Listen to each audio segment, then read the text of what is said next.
10,000 কোটি ডলার, বাংলাদেশি টাকায় যা প্রায় 12 লাখ কোটিরও বেশি। পর্বতসম এই অর্থ আটকে আছে বিশ্বের বিভিন্ন দেশের ব্যাংকে। এর মালিক মধ্যপ্রাচ্যের অন্যতম শক্তিশালী রাষ্ট্র ইরান।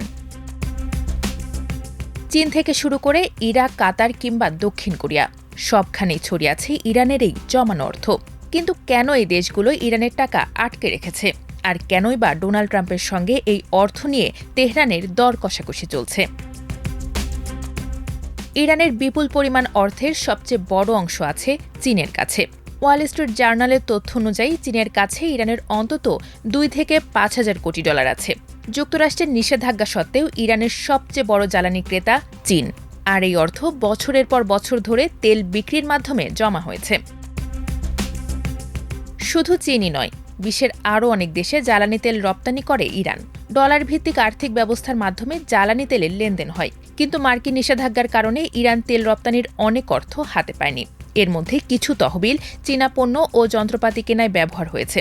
তবে একটি বিশাল অঙ্কের অর্থ এখনও আটকে আছে। তালিকায় আছে ভারত ও ইরাকও। ইরানের কাছ থেকে বিদ্যুৎ ও প্রাকৃতিক গ্যাস কেনার পর প্রায় 1 থেকে 1,500 কোটি ডলার আটকে রেখেছে ইরাক।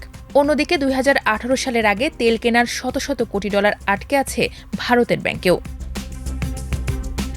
দক্ষিণ কোরিয়ার কাছেও আটকে ছিল প্রায় 700 কোটি ডলার। 2023 সালে বন্দি বিনিময় চুক্তির অংশ হিসেবে এর থেকে 600 কোটি ডলার কাতারে স্থানান্তর করা হয়। তবে 2023 সালের অক্টোবরে ইসরায়েলে হামাসের হামলার পর মানবিক কাজের জন্য নির্ধারিত এই অর্থের ব্যবহারের নিয়ম আরও কঠোর করা হয়। বেশিরভাগ তহবিলই ইরানের তেল, গ্যাস এবং বিদ্যুৎ বিক্রি থেকে এসেছে। কিন্তু মার্কিন নিষেধাজ্ঞার কারণে ব্যাংক ও বিভিন্ন দেশের সরকার এই অর্থ তেহরানে স্থানান্তর করতে পারছে না।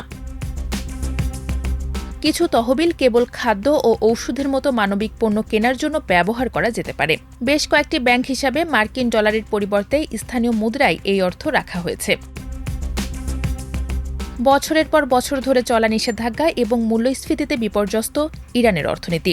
ওয়াশিংটনের সঙ্গে যুদ্ধবিরতি ও নিষেধাজ্ঞা প্রত্যাহারের আলোচনায় এই অর্থ এখন তেহরানের দর কষাকষির প্রধান হাতিয়ার। ইরান এই মুহূর্তে প্রাথমিক পদক্ষেপ হিসেবে অন্তত 2,400 কোটি ডলার ধাপে ধাপে ছাড় করার দাবি জানাচ্ছে।